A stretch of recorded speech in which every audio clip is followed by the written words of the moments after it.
Diska kader Demokrat Guntur Romli mati kutu mingkem 1000 bahasa.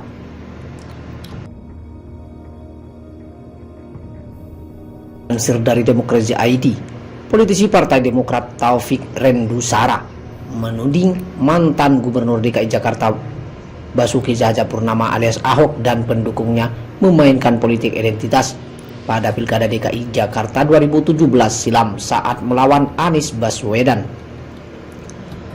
Taufik bahkan mengatakan para pendukung Ahok juga sakit jiwa lantaran sudah susah payah memainkan politik identitas, namun jagoannya keok dan sukses ditaklukkan Anies Baswedan. Parahnya lagi, Ahok justru dijebloskan ke penjara karena kasus penistaan agama Islam. Setelah keluar penjara, Ahok juga ditolak menjadi menteri di kabinet Jokowi. Bahkan sempat diwacanakan menjadi wakil presiden, namun itu kandas karena statusnya sebagai mantan narapidana. Pernyataan ini disampaikan Taufik merespon omongan politisi Partai Solidaritas Indonesia PSI Guntur Romli yang mengatakan kemunculan FPI Rebon yang mendukung Anies Baswedan memang sengaja dibayar oleh pendukung Anies untuk mendeklarasikan dukungan pada aksi unjuk rasa yang digelar di kawasan Patung Kuda Jakarta Pusat.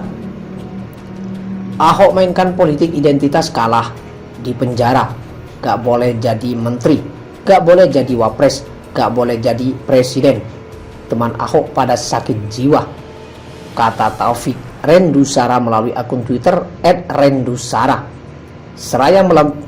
Seraya melampirkan sebuah foto Anies Baswedan dan Jokowi yang tampak sedang tertawa ngakak ketika menonton Formula E.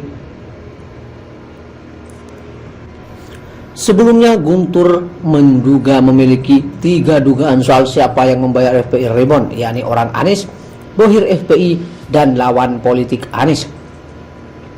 Namun ia menilai bahwa yang paling mungkin membayar FPI Rebon adalah orang Anies atau bohir FPI.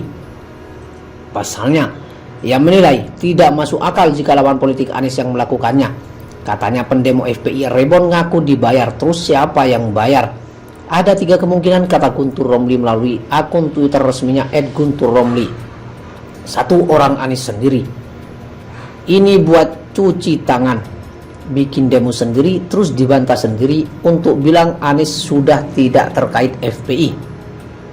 Bohir FPI untuk cek ombak apa isu ini masih laku dan didukung Anies. 3, lawan politik Anies, sambungnya. Guntur Romli menilai tidak masuk akal jika lawan politik Anies Baswedan membayar orang melakukan demo. Dari 3 kemungkinan ini, nomor 3 tidak masuk akal. Buat apa lawan politik Anies bikin demo-demo buang duit untuk mengatakan yang sudah faktual, katanya. Pemikir muda Nahdlatul Ulama ini mengatakan kedekatan Anies dengan Front Pembela Islam atau FPI. Pasalnya Anies Baswedan pernah menghadiri milad FPI serta menyambut pendiri FPI Habib Rizik Syihab. Keteriakan Anies dengan FPI itu fakta.